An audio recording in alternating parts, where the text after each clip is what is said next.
a controversial personality, and there are only probably a few people in our business professionally who can walk into a room or walk on a stage and people stop and know that you're in. In Hollywood, secrets never stay buried, and rivalries often burn brighter than friendships. Behind the laughter of Johnny Carson and the music of Frank Sinatra hid a story few dared to tell. One was the king of late-night television, the other the chairman of the board. They ruled their worlds, yet when their paths crossed, sparks turned into fire. Was it about pride, women, power, or something darker? For years, whispers followed them, mob ties, cruel jokes, and icy silences. Now the truth about their feud is finally uncovered, and it reveals a battle of egos unlike anything Hollywood had seen. The rise of two icons. Frank Sinatra's journey began in the cramped streets of Hoboken, New Jersey, where the smell of factory smoke lingered in the air and opportunity felt like a luxury.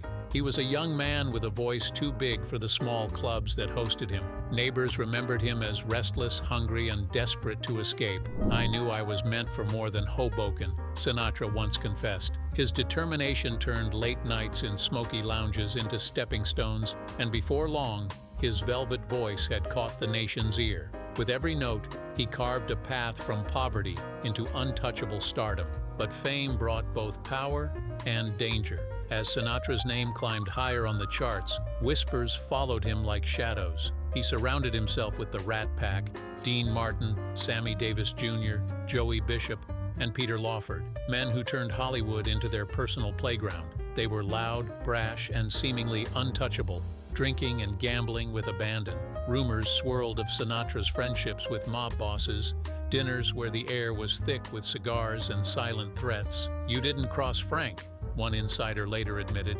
He had friends who could make problems disappear. To the public, he was a charming crooner, but behind the spotlight, he carried the weight of power that terrified some and fascinated others. Far from the neon lights of Las Vegas and the glitz of Beverly Hills, another star was quietly preparing his own rise. Johnny Carson grew up in the heart of Nebraska, a boy enchanted by magic tricks and the sound of laughter. His childhood was simple, yet his ambition was fierce. After years of grinding through radio jobs and small television roles, Carson's quick wit and piercing charm became impossible to ignore. He was no Rat Pack showman. He was sharp, observant, and had a gift for turning silence into a punchline. His greatest weapon was not his voice, but his timing, a skill that would one day make him the king of late-night television. By the time Carson took the throne of The Tonight Show, America had a new kind of entertainer. He was calm on the surface but carried a quiet intensity. Where Sinatra erupted with fury when provoked,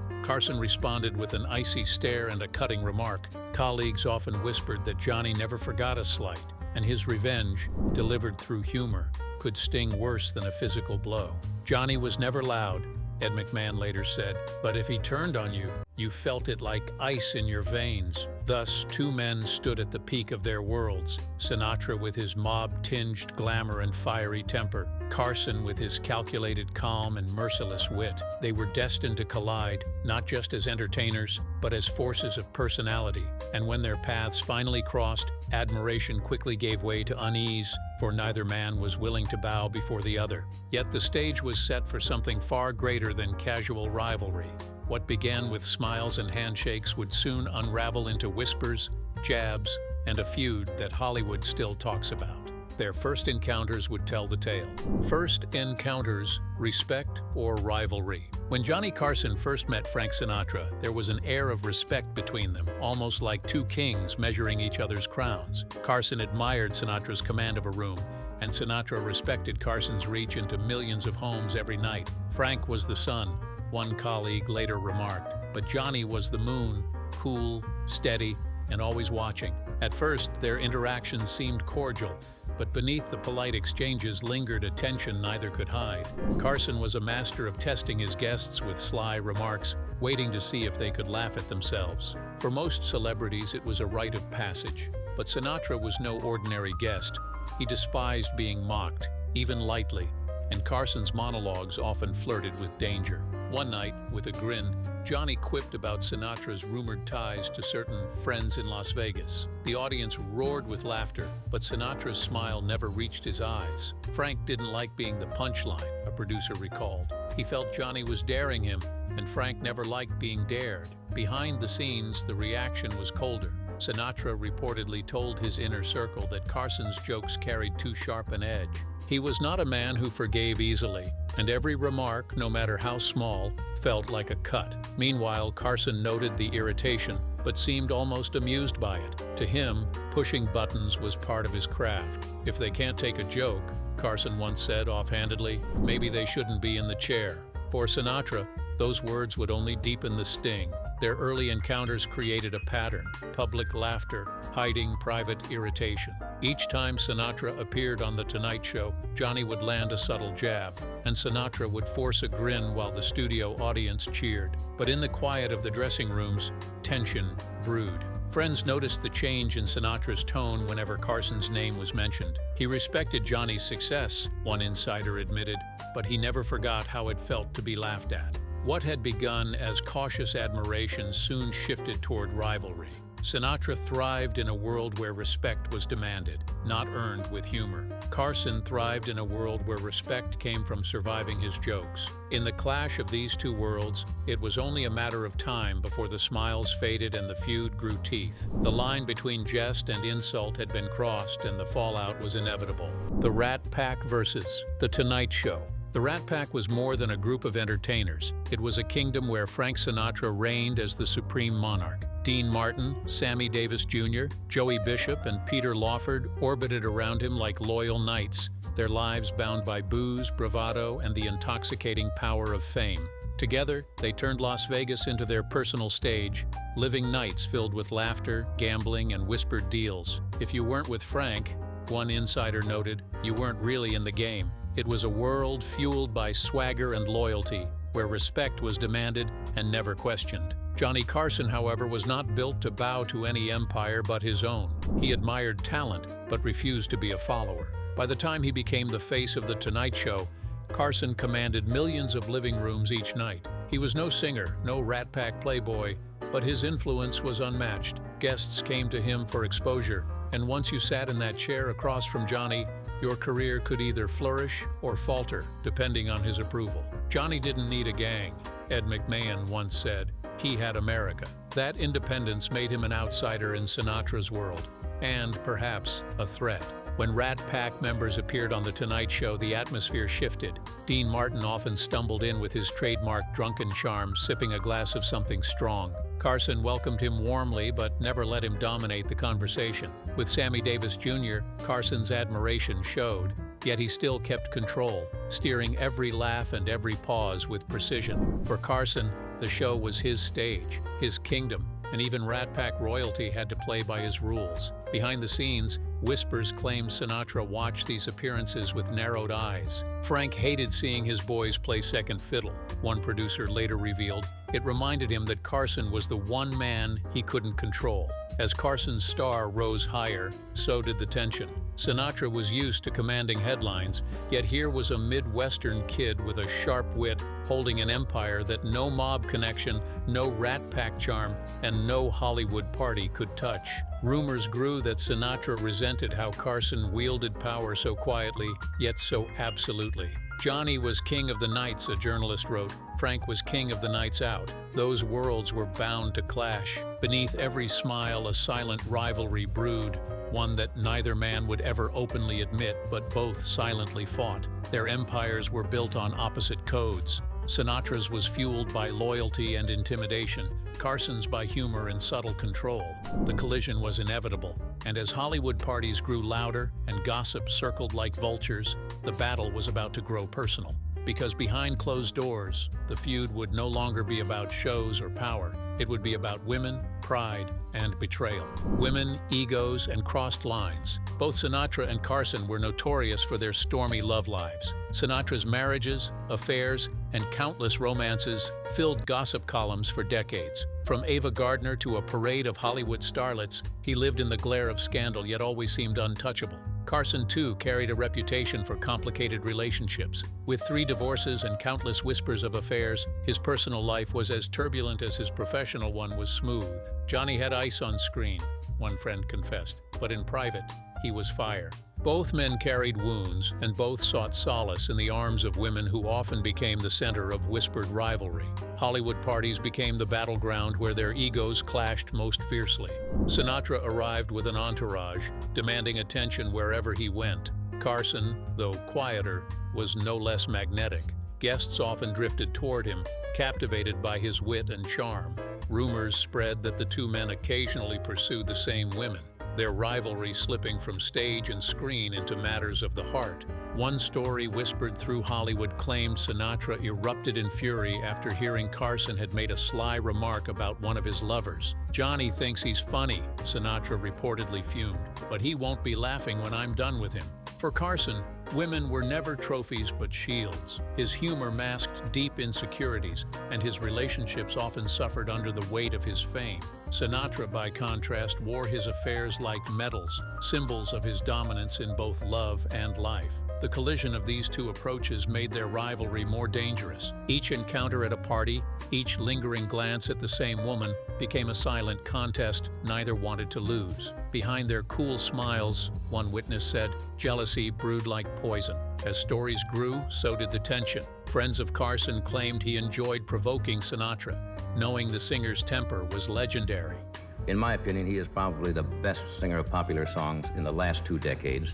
He's been at it for 40 years, and those of us who were around when he first started can remember. A careless comment at a Beverly Hills gathering about Sinatra's jealousy supposedly sent shockwaves through their circles. Sinatra's camp denied it, but the whispers refused to die. Frank had power in the streets, a journalist later observed. Johnny had power on the screen, but when women came into the picture, neither man cared about power. They cared about pride. The rivalry over women was more than gossip. It was a battlefield where reputation, ego, and masculinity were all at stake. Neither man could afford to be seen as weaker than the other, and as their paths continued to cross, their feud grew darker, deeper, and far more personal than either could have imagined. The mob connection. Frank Sinatra's charm was magnetic, but behind his velvet voice and polished smile lay shadows that never truly disappeared. His friendships with certain men were not the kind anyone questioned aloud. Mob bosses dined with him, toasted him, and whispered in his ear. Casinos in Las Vegas welcomed him with open arms, not just because he drew crowds, but because his presence carried a quiet power. If Frank liked you, doors opened, one insider recalled. If Frank didn't, doors closed. And sometimes, more than doors. These connections gave him influence that reached far beyond the stage, and everyone in Hollywood knew it. Johnny Carson, on the other hand, built his empire with words, not whispers. Yet even Carson had vulnerabilities. Rumors floated through Las Vegas that the king of late night had run up gambling debts he could not easily erase. Though no one ever proved the stories, they spread quickly in casino backrooms and smoke-filled lounges. Johnny had a taste for the tables, one dealer claimed, and when the cards didn't fall his way, he owed more than money. For a man who thrived on control, those whispers were dangerous, especially in a city where debts were rarely forgiven without a price. The most shocking story emerged from a night when Carson and Sinatra reportedly crossed paths at a high-stakes casino table. According to rumors, Carson made a remark that cut too close, a joke that did not land. Sinatra's glare silenced the room, and suddenly the air felt heavy with unspoken threats. Listen, there's a lady turtle out in the hall. Want to know if dinner is still on? Am I going to have to put up with this every 14 years? You barging in here like... Stories later claimed that Carson needed protection after the encounter, that unnamed figures quietly ensured the television host made it back to his hotel unharmed. Whether truth or legend, the whispers painted a chilling picture. Carson might have ruled the screen, but Sinatra's reach could stretch into the very streets. Speculation grew around who truly held the upper hand. Did Sinatra use his mob ties to intimidate the talk show titan, or was Carson the real danger, wielding the power of public perception with every monologue? Johnny knew how to kill you with a joke, one producer remarked. Frank knew how to kill you with silence. Or worse. The contrast was stark. One man could ruin reputations on air, the other could silence voices off stage. In that balance of fear and wit, the feud found its darkest edge. To the public, it was easy to laugh at Carson's playful jabs and to swoon over Sinatra's songs. Behind the curtains, however, the stakes were higher. Each man understood that power was fragile, that one wrong move could shift the balance. Hollywood insiders often whispered that their feud was less about entertainment and more about survival. "You don't joke about certain men," one old Rat Pack associate warned, but Johnny did, and that's what made it dangerous. Thus, the rivalry was no longer just about pride or women. It had crossed into a world where threats carried weight and reputations could crumble overnight. Both men knew the risks, yet neither seemed willing to step back. The stage was now set for their tensions to spill directly into the spotlight. Because when Sinatra stepped onto Johnny's stage, the battle between silence and laughter played out before millions, and not every smile was real.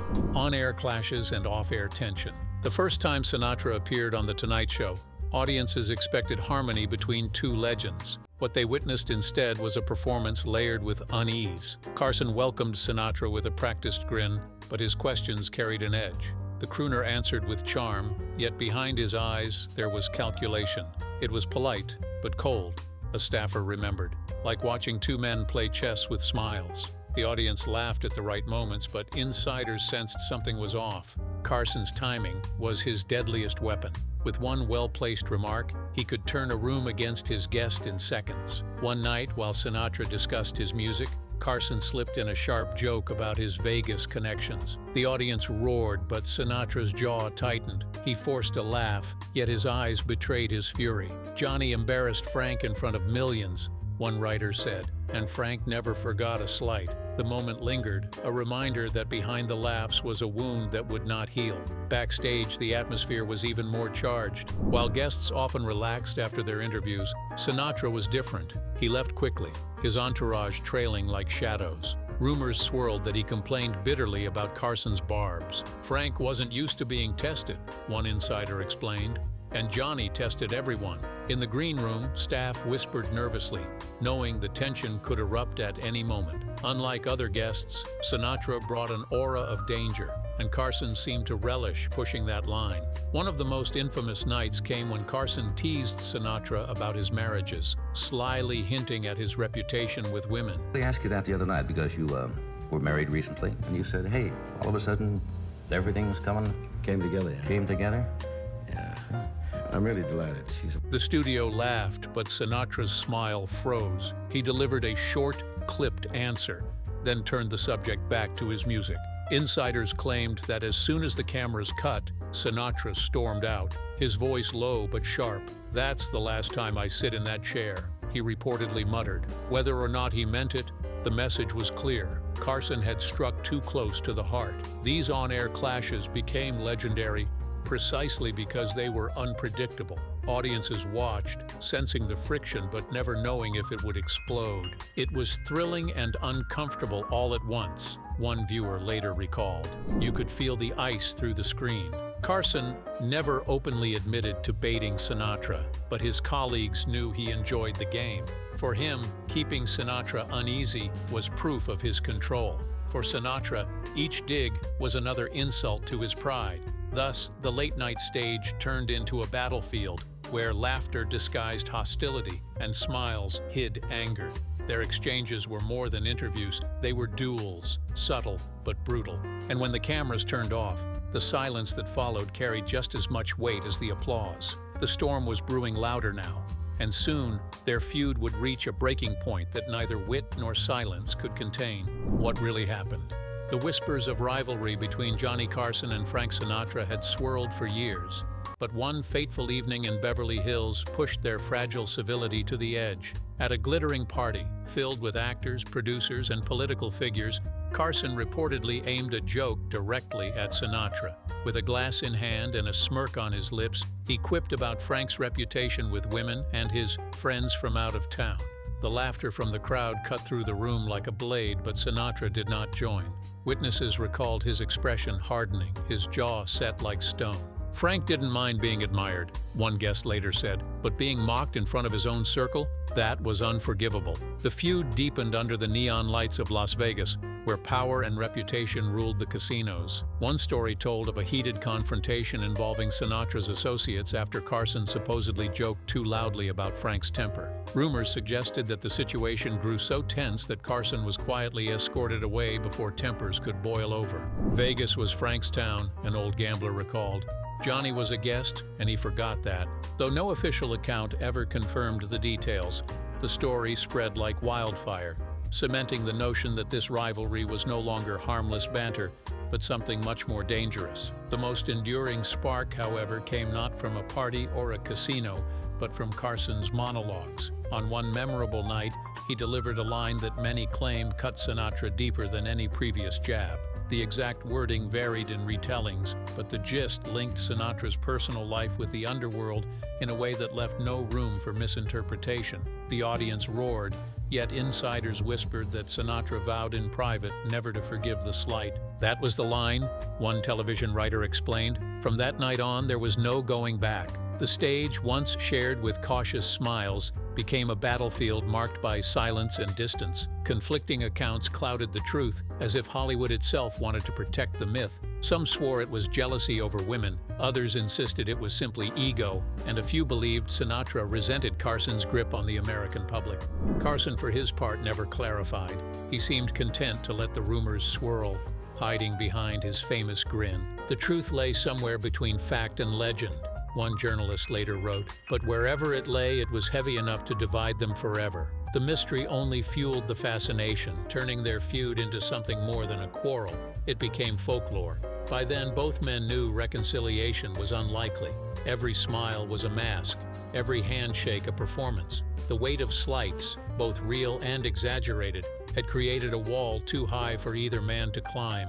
And so the tensions simmered in silence, spilling not into fists or threats, but into calculated absences and biting remarks. Yet silence has its own sound, and in the years that followed, the quiet between them spoke louder than any argument. That silence would define the aftermath. Years of cold silence. In the years that followed their breaking point, Johnny Carson sharpened his blade not with fists, but with jokes. His monologues carried subtle jabs, each one wrapped in humor, but barbed with intent. To the casual viewer, they were harmless quips about Sinatra's lifestyle or temper. But to insiders, they were reminders of a wound left open. Johnny knew how to wound with words, Ed McMahon later recalled. Every punchline was a message, and Frank was always listening. For Carson, the laughter of millions was both shield and weapon. Sinatra's response was far more calculated: absence. While many stars returned again and again to The Tonight Show, Sinatra's appearances grew rare. Audiences noticed, and whispers grew louder. Was it an intentional snub, or was Sinatra simply too busy? Insiders insisted it was deliberate. Frank didn't need Johnny, one Rat Pack associate said, and he sure wasn't going to sit there and be the butt of the joke. His absence was a statement louder than any rebuttal, a refusal to play Carson's game on live television. The entertainment press fed on the tension, spinning every gap in appearances and every sly remark into headlines. Gossip columns speculated about their rift, hinting at secret encounters and explosive arguments that were never confirmed. For reporters, the silence was fertile ground. Hollywood loves a feud, one columnist explained, and when it's between two giants, the story writes itself. The myth of their hostility only grew, cementing their conflict as one of the great rivalries of American entertainment. Fellow entertainers watched with fascination, often caught in the middle. Dean Martin, a friend to both men, reportedly laughed it off, saying, "I'll sing with Frank and drink with Johnny, just don't put them in the same room." Don Rickles, who thrived on roasting everyone, hinted at the feud in his routines but never pushed too far. Even Ed McMahon, Carson's loyal sidekick, admitted the tension was real. It wasn't just talk, he confessed. There was frost in the air whenever Frank's name came up. Their recollections painted a picture of two men too proud to bend, too powerful to concede. The cold silence between Sinatra and Carson lasted not for weeks, but for years. It became part of their legacy, as defining as their triumphs on stage and screen. And though they occasionally crossed paths in public, the warmth was gone. But as time passed and age caught up with both men, The question remained, would either ever soften enough to seek reconciliation, or was the feud destined to die with them, unresolved? Attempts at reconciliation. The years rolled on and the bright lights of Hollywood began to dim for both men. Johnny Carson stepped away from his Tonight Show throne in the early 1990s, his laughter no longer a nightly soundtrack for America. Frank Sinatra, once the chairman of the board, was growing frail. His voice, which once commanded rooms and hearts, trembled with age. Both men had built empires on different stages, Carson with his sly wit, Sinatra with his booming songs. But as time caught up with them, the question remained, would they ever find peace with one another? Insiders whispered that Sinatra's health softened him. He was no longer the fiery man who could silence a room with a single glare. By the mid-90s, he suffered from heart troubles and fading memory. A friend once remarked, Frank wasn't the king anymore. He was a man looking back at his kingdom, knowing the end was near. Some believed that this change opened the door for reconciliation with Carson, but others claimed Sinatra remained bitter until the end. Carson, though never publicly vengeful, carried his own pride. He was careful with his emotions, rarely letting the world see him vulnerable. When asked privately about Sinatra, he was said to respond with a cold smile and a short line, "Frank never did learn how to take a joke." To some, that was his way of saying the feud had never truly ended. To others, it was just Carson's shield, a way to protect feelings he would never admit. Stories from those close to them tell conflicting tales. One insider swore that Carson sent a private note to Sinatra during his final illness, wishing him peace. Another source denied it, saying Carson wasn't the type to make grand gestures, especially not to someone who had carried a grudge. What is certain is that the two men never sat together in public again, never shared a stage, never exchanged the kind of handshake that could have rewritten the story of their rivalry.